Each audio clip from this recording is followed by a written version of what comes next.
Good morning, 6th class. This is second video of your chapter number 2, the earlier society. History के chapter number 2 पर थे हम.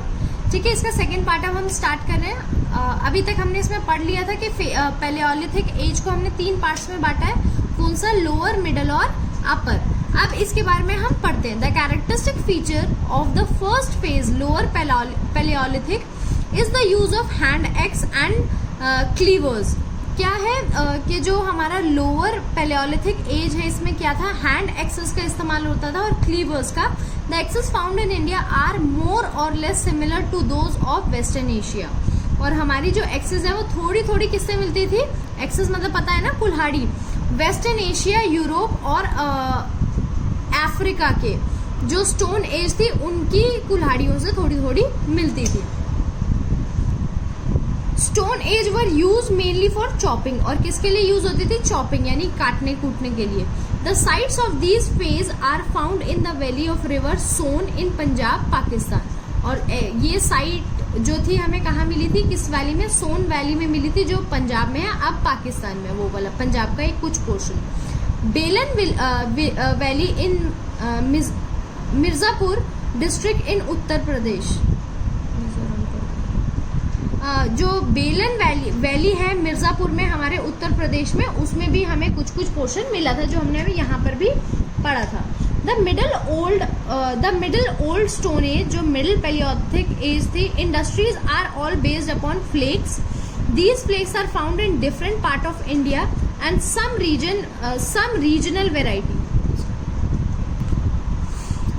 तो बेटा ये जो हमें उसमें कुछ इंडिया के पार्ट्स में फ्लेक्स यानी कुछ ऐसे आप बोल लो कि मतलब ईंट के या फिर पत्थर के ऐसे टुकड़े जिसको वो कटिंग के लिए किसी और चीज़ के लिए इस्तेमाल करते थे. ठीक है, या किसी की खाल निकालने के लिए ऐसे टूल्स. ठीक है. The principal tools are variety of scrapers made of flakes. Scrapers मतलब जैसे खाल निकालने के लिए होता है उसको स्क्रैपर्स बोलते हैं. वो किसके बने? फ्लेक्स. फ्लेक्स एक मटेरियल होता है. We also find a large number of borers and blades like tools. और हमने कई सारे क्या भी मिले हमें? कुछ ब्लेड टाइप टूल्स मिले यानी छीलने काटने के लिए. These sites in India are found in Son valley. और हम इंडिया में हमें कहाँ पर मिले? सोम वैली पे. The artifact of these ages are also found at several places on the river Narmada. ठीक है, and also in several parts of south of Tungabhadra river. हमें कई सारे रिवर के आसपास भी ऐसी कुछ चीजें मिली हैं. The upper Paleolithic phase was less complicated. मगर जो इसके ऊपर वाली upper Paleolithic age थी वो थोड़ी सी कम complicated थी. In the world context, it is known for the appearance of the new flint industries and of man of the modern type. ये ऐसा था कि अब इसमें जो आदमी था वो बड़ा ही मॉडर्न टाइप का मिला. In India we notice the use of blades and burins which has been found in Andhra, Karnataka, Maharashtra, Bhopal, छोटा नागपुर, प्लाटियो. अब क्या था? लोगों को ब्लेड्स वगैरह का इस्तेमाल करने आ गया था. Caves and rock shelters for use by the human being in upper Paleolithic age. Caves और rocks जो थी as shelter यूज की जाती थी upper Paleolithic period में. Has been discovered at Bhimbetka. और ये कहाँ मिली हमें? Bhimbetka में 40 kilometers to the south of Bhopal. Bhopal से 40 किलोमीटर साउथ में पड़ती है. Hand axes, cleavers, blades, scrapers and few burins has been found there. और ऐसे कई सारे एक्सेस और चीज़ें हमें वहाँ पर मिली. It would thus appear that Paleolithic sites are found practically in all part of the country except the alluvial plains of the Indus. और इसी प्रकार से हमने क्या देखा? Paleolithic sites का कुछ ना कुछ हमें अपनी कंट्री के हर पार्ट में मिला है सिवाय alluvial plains के जो इंडस में. And the Ganga Hunsgi was also Paleolithic site. और जो एंड द गंगा और इंडस में और गंगा में. Hunsgi was also a palaeolithic site. Hunsgi एक जगह का नाम है, वो भी एक पैलियोलिथिक साइट है. It was habitation cum factory site. और अब रहने की जगह कम और फैक्ट्री साइट है, मतलब दोनों चीज़ें होती है. वहाँ पर कुछ कुछ लोग रहते हैं और कुछ जो है फैक्ट्री साइट्स है. Rock painting. Stormy weather keep the early man inside his dark cave. और when he had some leisure hours he drew pictures of the animals he hunt.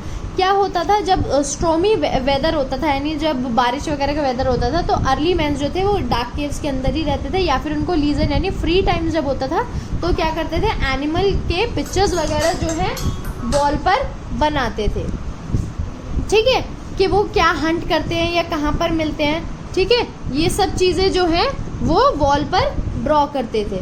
Such paintings and drawings has been found on the walls of the caves of this age. और हमें ये सब चीज़ें walls पर मिली हैं. Rock painting were also painted between 20,000 and 10,000 year ago in France. जो rock painting जो है वो भी हमें मिली है फ्रांस में 20,000 या 10,000 साल पुरानी. The paintings there was also of wild horses, bisons, rhinoceros, reindeer, bear, ठीक है, कई सारे और जानवर की पेंटिंग भी है. These paintings are mainly in red, brown, black color. और ज़्यादातर कौन से कलर में है, रेड, ब्राउन और ब्लैक कलर.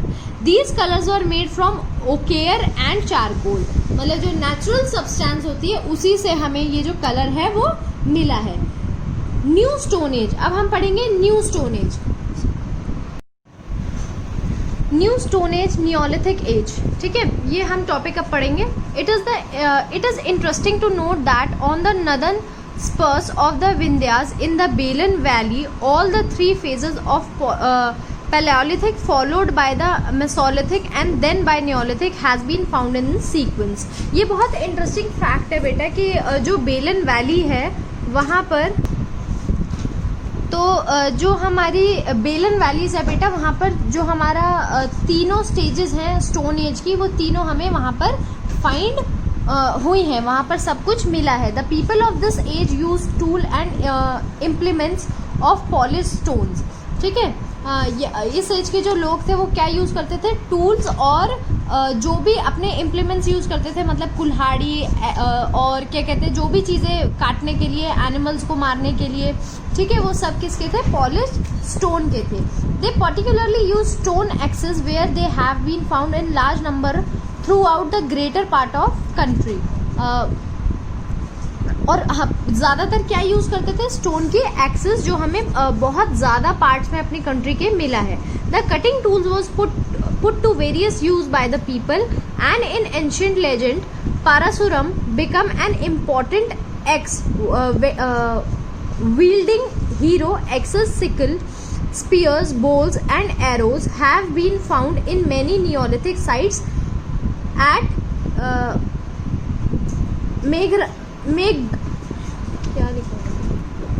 मेहरगढ़, गुफजाहुम, गुफकरल, चिरंग, मास्की एंड पिकलीहार, ठीक है बेटे. तो यहाँ पर जो है हमें सारे जो पुराने स्टोन्स के टूल्स वगैरह थे वो सब मिले, ठीक है. और सबसे ज़्यादा यूज़ होने वाला टूल था, कटिंग टूल था, ठीक है, उसका नाम क्या था, पारासुरम, ठीक है.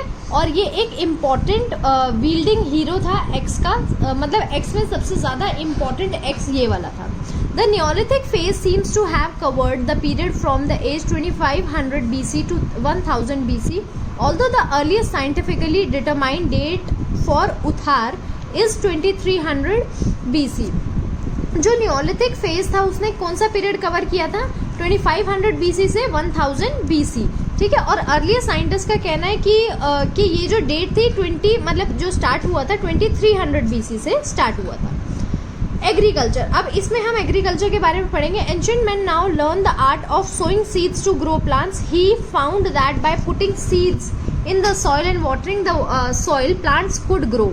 अब क्या हो, नियोलिथिक एज तक जो अर्ली मैन थे उसको पता चल गया था कि बीज से जो है प्लांट को उगाया जा सकता है.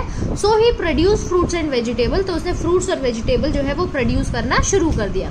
It was an important discovery as it was the beginning of agriculture. बहुत इंपॉर्टेंट डिस्कवरी थी क्योंकि इसी से एग्रीकल्चर की शुरुआत हुई.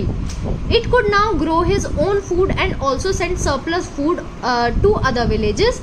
Thus he can become food producers. और अब वो अपना फूड तो प्रोड्यूस कर ही सकता था, साथ ही जो ज़्यादा फूड था, सरप्लस मतलब जो अपना रख कर जो बच जाता है, एक्स्ट्रा बच जाता है, वो दूसरे गांव में भी पहुंचा देता था. और इससे क्या हुआ, वो फूड प्रोड्यूसर बन गया.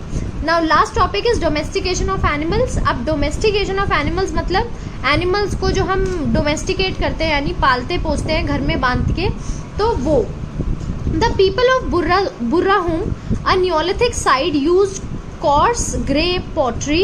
It is interested that Burzahum domestic dogs were buried with their masters in the grave. क्या था, जो बुर्जाहुम थे वहाँ के जो लोग थे, नियोलिथिक साइड है बुर्जाहुम, वहाँ के जो लोग थे वो क्या करते थे, उनकी पोट्री मिली है, ग्रे पॉट पर कई सारी पेंटिंग्स वगैरह मिली है। और ये इंटरेस्टिंग था कि उनके जो डोमेस्टिक डॉग्स थे वो उनके मास्टर के साथ ही दफनाए जाते थे। To help people in the agriculture activities, men domesticate animals such as ox, ass, dogs. और एग्रीकल्चर में हेल्प करने के लिए वही वो क्या कहते हैं बैल वगैरह भी पालते थे। In course of the time goat, sheep, wild cows and buffaloes were also domesticated by him to provide milk every day. और बफेलोज और काउज वगैरह, शीप और गॉड्स भी पाली जाती थी ताकि दूध भी मिल सके। Thus the new stone age become a agriculture as well as cattle rearer, but he continues hunting.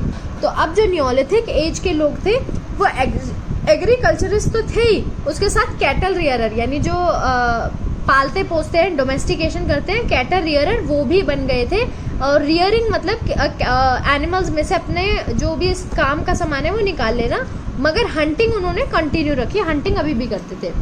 Not only did people use polished tools of stone, but what is more interesting is that they use numerous tools and weapons made of bones.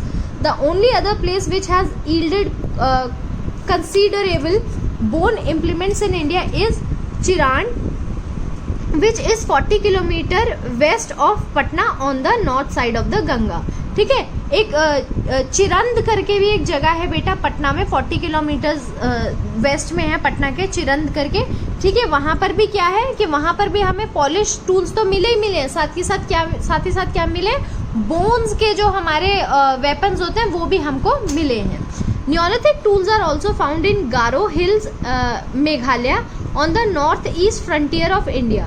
North east India के north east में Garo hills है, वहाँ पर भी हमें Neolithic tools के traces मिले हैं। The knowledge of agriculture brought a great change in men's life. Small group of families made their dwelling near their field. Men now began to lead an easy and settled life. He built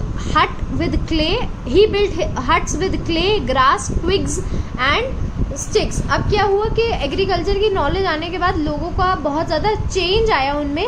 अब वो छोटे छोटे घर बनाकर वहीं पर अपनी field के पास रहने लग गए। और किस चीज़ के घर बनाते थे, क्ले के, ग्रास के और घास फूस के। ठीक है, as more and more families started living together, the settlement gradually develop into villages. और जैसे ज़्यादातर लोग आने लगे तो सेटलमेंट एक विलेज बनता चला गया, क्योंकि आसपास ही लोगों की जगह होती थी, आसपास ही वो रहने लग गए।